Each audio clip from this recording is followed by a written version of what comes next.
Halo pemirsa, kembali lagi bersama saya Katarina Amelia di Wanyu Sore. Pemirsa, Pangeran Kerajaan Arab Saudi Al-Walid bin Khalid Al-Talal dinyatakan meninggal dunia setelah koma selama 20 tahun. Jenazah Al-Walid yang kini berusia 36 tahun itu rencananya disolatkan di Masjid Imam Turki bin Abdullah di Riyadh. Informasi lainnya pemirsa, keluarga murid yang ditampar guru di Demak meminta maaf kepada sang guru Ahmad Zuhdi setelah kasus tersebut viral dan mendapat reaksi dari publik. Pemirsa, inilah Wanyu Sore selengkapnya. Presiden Prabowo Subianto mengunjungi kediaman Presiden ke-7 Joko Widodo di kota Surakarta, Jawa Tengah pada Minggu 10 Juli. Dalam pertemuan itu, Prabowo membahas hasil pertemuannya dengan sejumlah pemimpin dunia.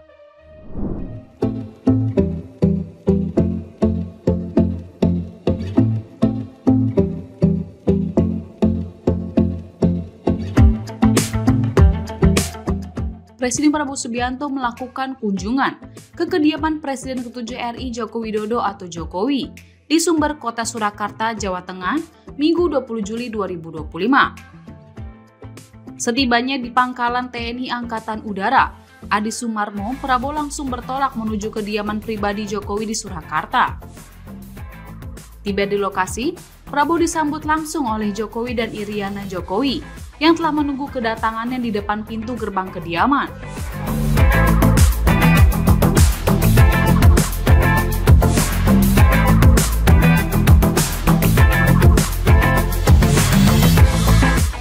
Momen keakraban tergambar jelas ketika Prabowo dan Jokowi bersalaman serta berbincang hangat sejenak sebelum melanjutkan pertemuan di dalam rumah. Suasana cair dan penuh kehangatan turut diperkuat dengan kehadiran Wakil Presiden Gibran Rakabuming Raka yang mendampingi dalam pertemuan tersebut. Prabowo turut didampingi oleh Menteri Sekretaris Negara Prasetyo Hadi, Menteri Luar Negeri Sugiono, Sekretaris Kabinet Teddy Indrawijaya, dan lainnya. Usai pertemuan yang berlangsung sekitar 1 jam, Prabowo memberikan keterangan pers kepada awak media. Kepala negara itu menyampaikan pertemuan dengan Jokowi berlangsung dalam suasana santai, serta membahas berbagai hal secara umum, khususnya mengenai hasil kunjungan luar negerinya beberapa waktu lalu. Prabowo juga menjelaskan bahwa ia menceritakan kepada Jokowi tentang hasil pertemuannya dengan sejumlah pemimpin dunia.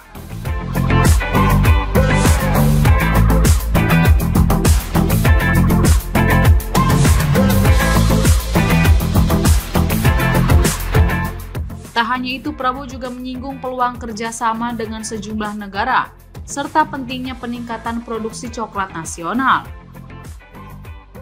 Prabowo menyebut bahwa Jokowi juga mengikuti perjalanannya selama ke luar negeri, sebab beberapa perundingan yang dilakukan Prabowo melanjutkan yang dirintis Jokowi.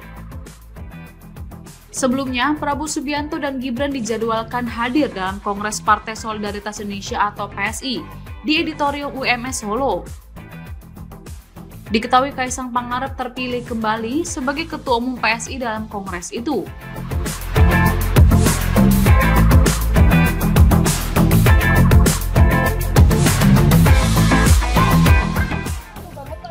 Saya cerita baru keliling dari luar negeri.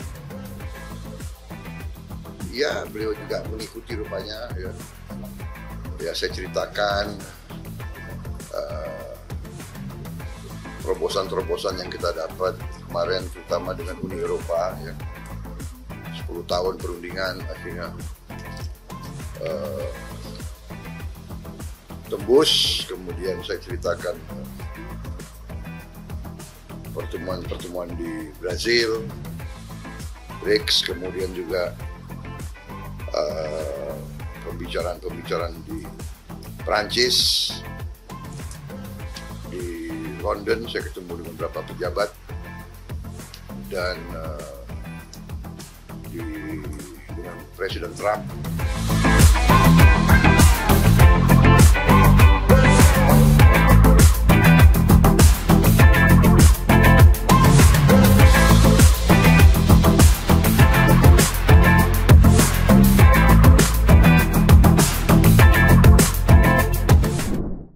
Prabowo Subianto menghadiri Kongres Partai Solidaritas Indonesia atau PSI yang digelar di Gedung Auditorium Universitas Muhammadiyah Surakarta. Saat memasuki ruangan, kader PSI menyerukan nama Prabowo dan mendukungnya 2 periode.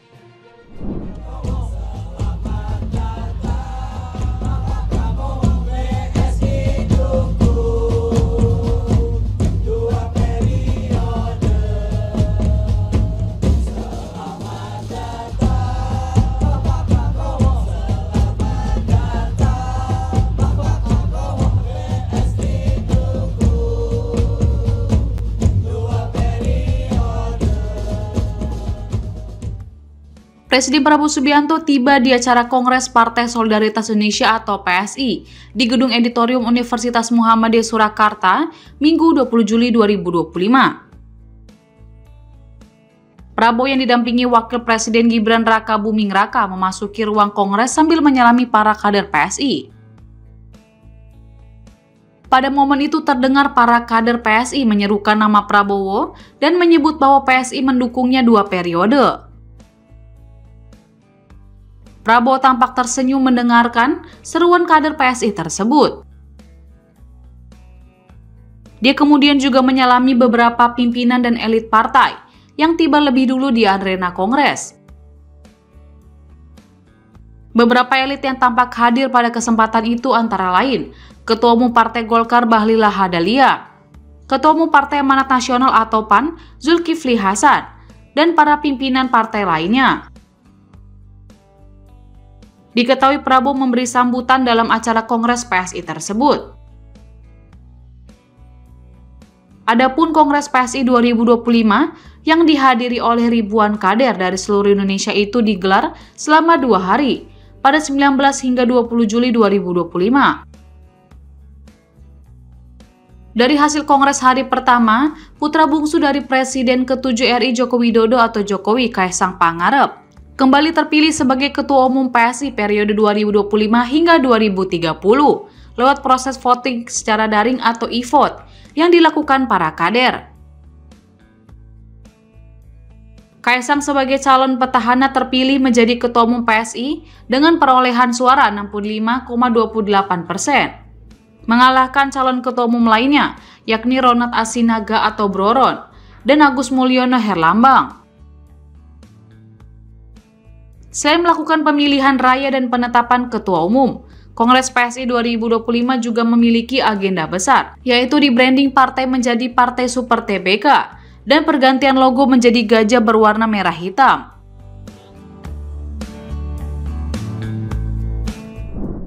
Prabowo Subianto mengaku tertarik dengan logo baru Partai Solidaritas Indonesia atau PSI yang memakai lambang berbentuk gajah. Prabowo mengakui bahwa gajah adalah salah satu binatang favoritnya. Binatang yang paling saya sayang adalah gajah.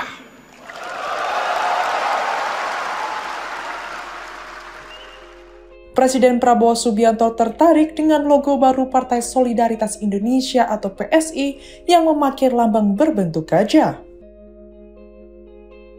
Prabowo mengakui bahwa gajah adalah salah satu binatang favoritnya.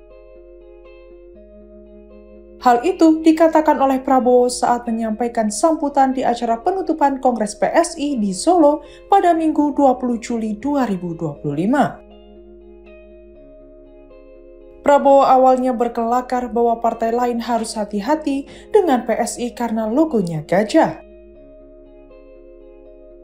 Selain itu, Prabowo juga memuji intel PSI yang bisa tahu isi hatinya. Sebab Prabowo selama ini memang sayang dengan gajah. Prabowo mengatakan bahwa perpustakaannya di Hambalang memakai lambang gajah. Bahkan, Prabowo juga mempunyai rencana untuk membangun konservasi gajah. Prabowo lantas bercerita soal dirinya yang didatangi oleh Lembaga Konservasi Hewan World Wildlife Fund. WWF meminta konsesi lahan Prabowo di Aceh untuk konservasi gajah. Lambang gajah, gagah perkasa. simbol kuat penuh makna. PSI hadir membawa rasa untuk rakyat. Ayo berjuang bersama.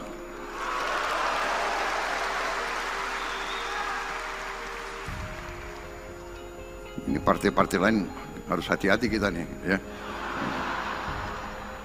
Gajah.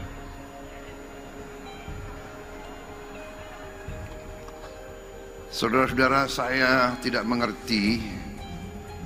Ini PSI intelnya bagus sekali. Jadi PSI ini kok bisa membaca isi hatinya Presiden Republik Indonesia. Ini saya tidak ngarang. Banyak yang dekat sama saya tahu betapa salah satu binatang yang paling saya sayang adalah gajah.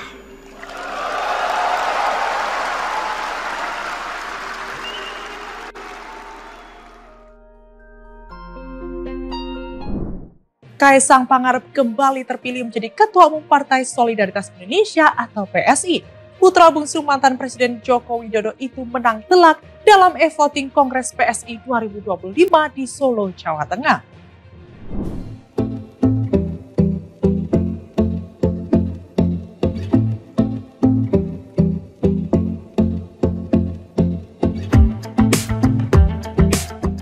Kaisang Pangarep kembali terpilih menjadi Ketua Umum Partai Solidaritas Indonesia atau PSI.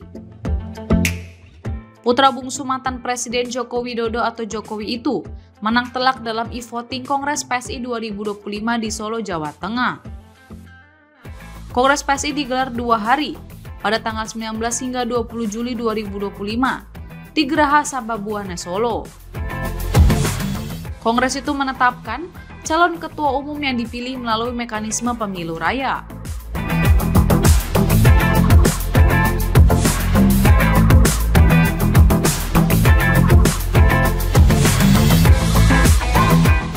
Tiga kandidat calon ketum PSI diantaranya adalah Bro Ron atau Ronald Ariston Sinaga, Agus Mulyono Herlambang, dan Kaisang Pangarep. Mereka bersaing memperebutkan sebanyak 187.000 suara melalui mekanisme e-voting. Hasilnya, Kaisang menang mutlak dengan meraih 65,28%.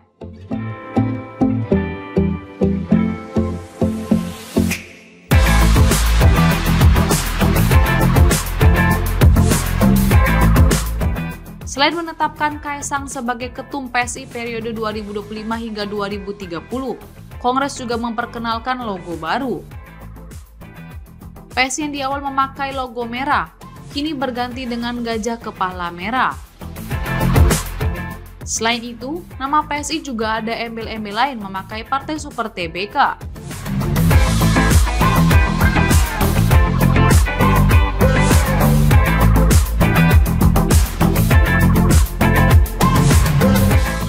Di sisi lain, kehadiran Jokowi yang diberikan kesempatan, memberikan sambutan menyatakan dukungan sepenuhnya buat PSI.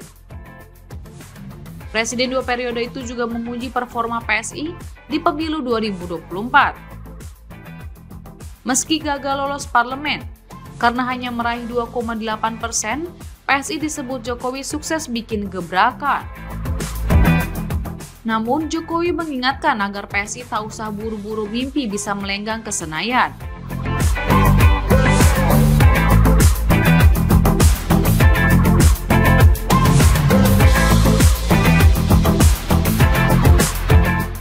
Sementara itu, Kaisang yang sudah resmi kembali menduduki kursi Ketua Umum tampil percaya diri. Kaisang mengatakan, pada periode pertama dia hanya diberi waktu 3 bulan untuk mengkampanyekan PSI. Sedangkan sekarang ia mendapat kesempatan 4 tahun untuk memimpin PSI.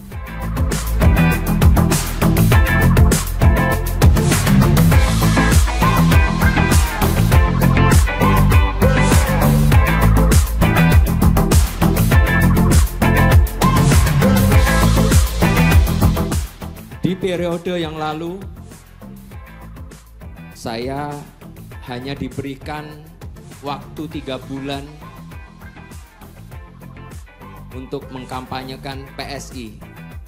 Yang dimana dari hasil survei yang seperti tadi dibilang oleh Dewan Pendiri Partai di pembukaan Kongres, survei kita hanya 0,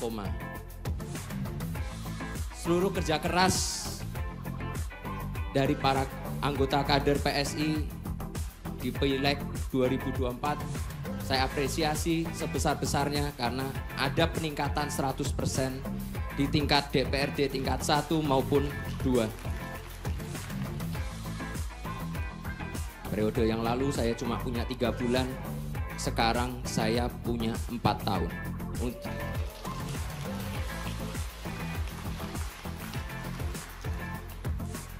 Percaya sama saya.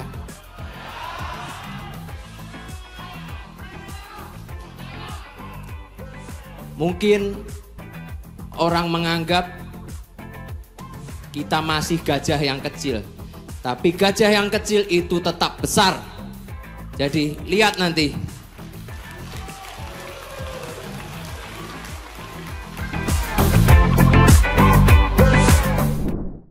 Setelah kasus penamparan siswa oleh guru di Karanganyar Demak viral dan menuai reaksi publik, keluarga murid akhirnya mendatangi rumah sang guru Ahmad Zudi untuk meminta maaf langsung dan mengembalikan uang denda.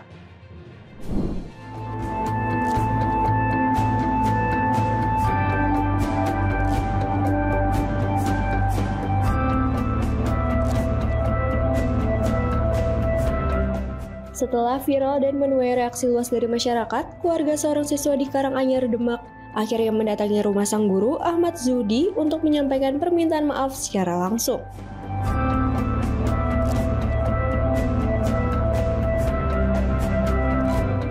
Sebelumnya, keluarga siswa tersebut sempat meminta denda atas tindakan Zudi yang menampar anak mereka saat berada di kelas madrasah diniyah.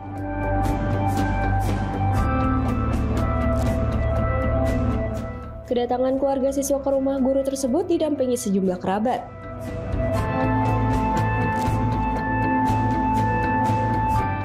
Mereka menyampaikan permintaan maaf dan berniat mengembalikan uang senilai 12,5 juta rupiah yang telah diberikan oleh Zudi sebagai bentuk tanggung jawab atas insiden tersebut.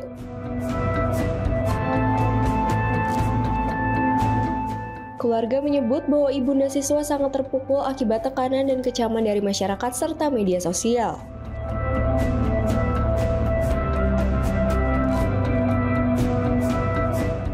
Ibu pernah agak sedikit namanya diviralkan karena orang perempuan takut.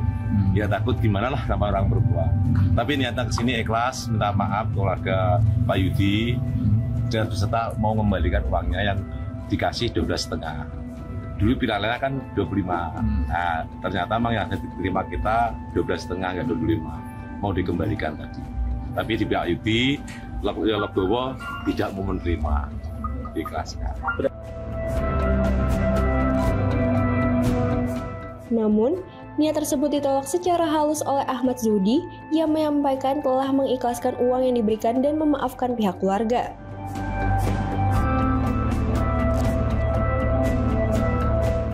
Zudi bahkan mengajak muridnya untuk kembali bersekolah seperti biasa tanpa perlu ada rasa canggung atau tekanan.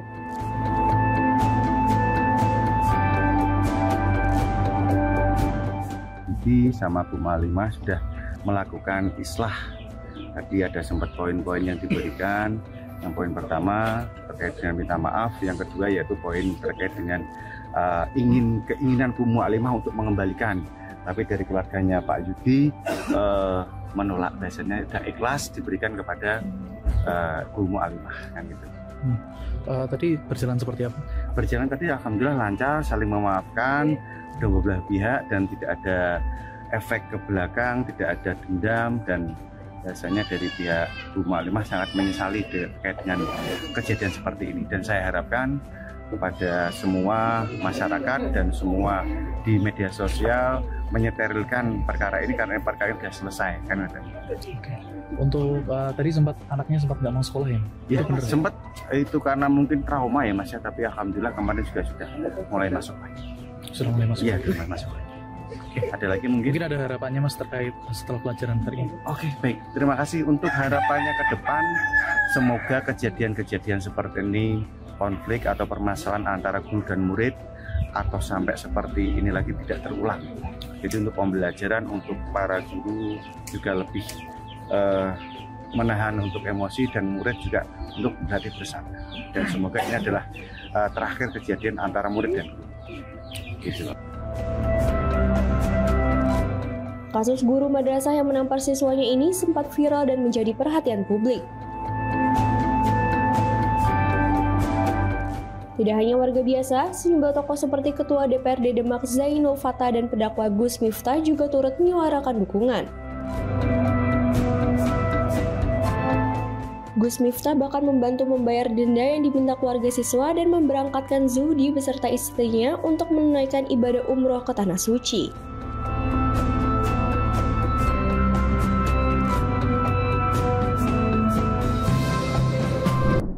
Pangeran Kerajaan Arab Saudi Al-Walid bin Khalid Al-Talal meninggal dunia setelah koma selama 20 tahun. Kematian pangeran yang dikenal dengan julukan The Sleeping Prince ini diumumkan oleh ayahnya.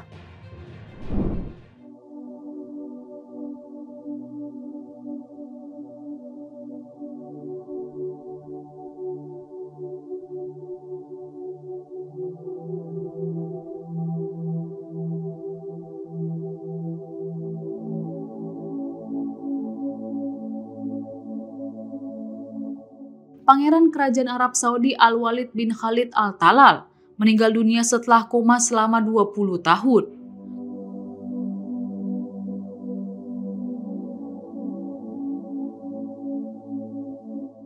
Publik mengenalnya dengan julukan The Sleeping Prince atau Pangeran Tidur selama ini.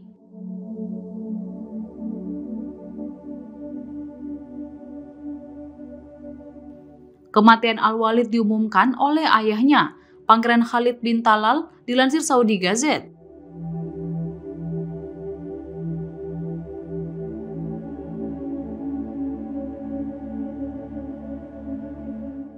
Jenazah Al-Walid yang kini berusia 36 tahun itu rencananya disolatkan di Masjid Imam Turki bin Abdullah di Riyadh.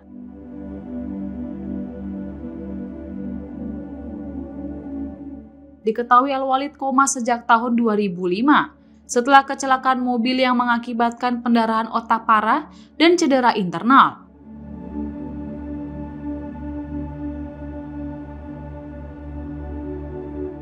Tragedi itu menimpanya saat menjadi mahasiswa di Akademi Militer di London, Inggris.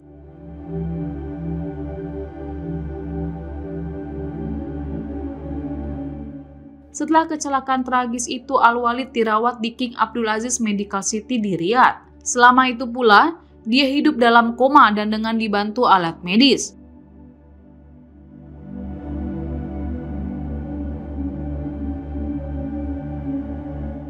Kisah The Sleeping Prince menarik simpati dari masyarakat dunia. Banyak jutaan orang menantikan kisah kesembuhan Al-Walid dari waktu ke waktu.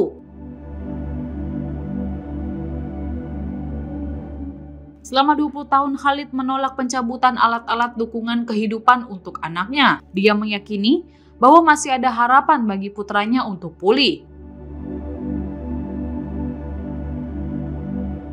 Pada tahun 2019 sempat ada tanda-tanda pemulihan, di mana Al-Walid membuat gerakan kecil, seperti mengangkat jari atau menggerakkan kepala. Meski begitu, tidak ada kemajuan pemulihan sejak saat itu.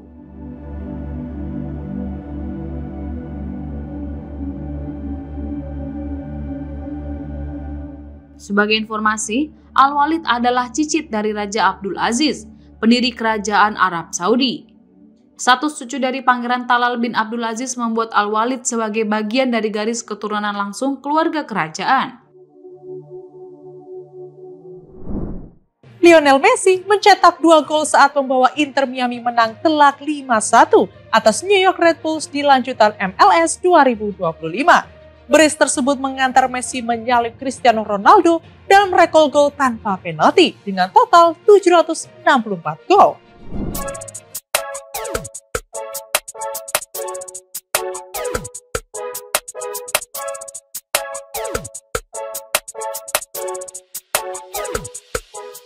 Lionel Messi kembali menunjukkan kelasnya di usia 38 tahun.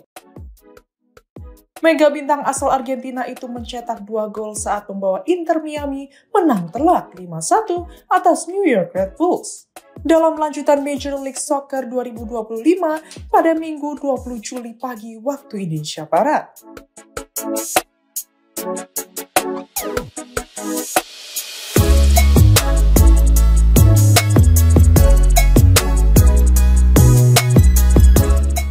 Dua gol tersebut tak hanya memastikan kemenangan besar bagi Inter Miami, tetapi juga mencatatkan tonggak sejarah baru dalam karir Messi. Ia kini resmi menyalip Cristiano Ronaldo dalam daftar pencetak gol terbanyak sepanjang masa tanpa penalti. Tambahan 2 gol membuat Messi mengoleksi 764 gol non-penalti sepanjang karir profesionalnya, melewati rekor Ronaldo yang sebelumnya mengumpulkan 763 gol serupa.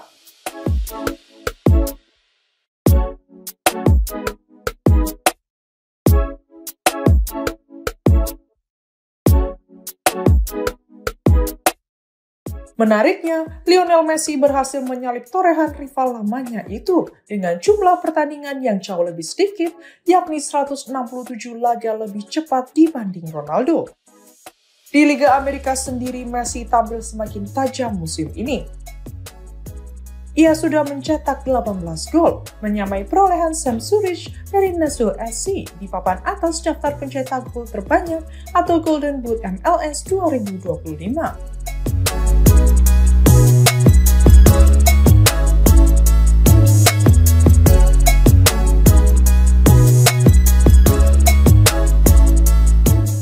Sejak bergabung dengan Inter Miami pada pertengahan 2023, Messi telah membukukan 58 gol dan 26 assist dalam 68 pertandingan di semua kompetisi.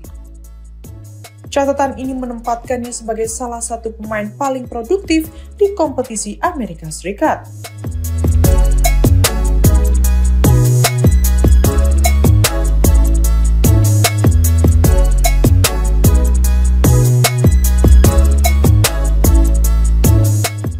Sebagai perbandingan, Cristiano Ronaldo bersama Al Nassr mencatatkan 93 gol dan 11 assist dalam 105 pertandingan. Namun dari segi efektivitas, Messi unggul karena sebagian besar golnya dicetak dari permainan terbuka. Di Inter Miami, Messi hanya mencetak 2 gol dari titik putih. Sedangkan Ronaldo mencetak 25 dari 93 golnya di Al Nassr melalui penalti.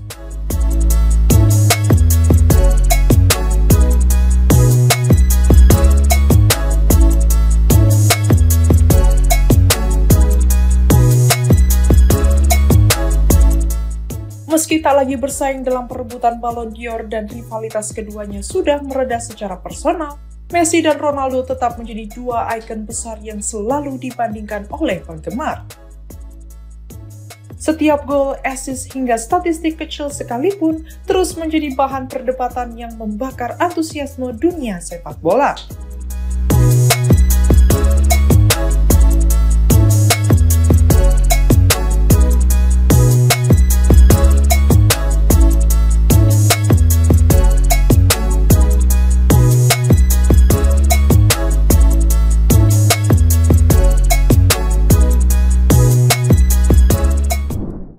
Demikian informasi yang dapat kami sampaikan pemirsa. Terima kasih telah bergabung bersama kami. Saya Katarina Amelia dan seluruh tim yang bertugas mengucapkan sampai jumpa di Wanyus sore berikutnya. Setiap hari pukul 7 malam hanya di kanal YouTube TV Wanyus.com.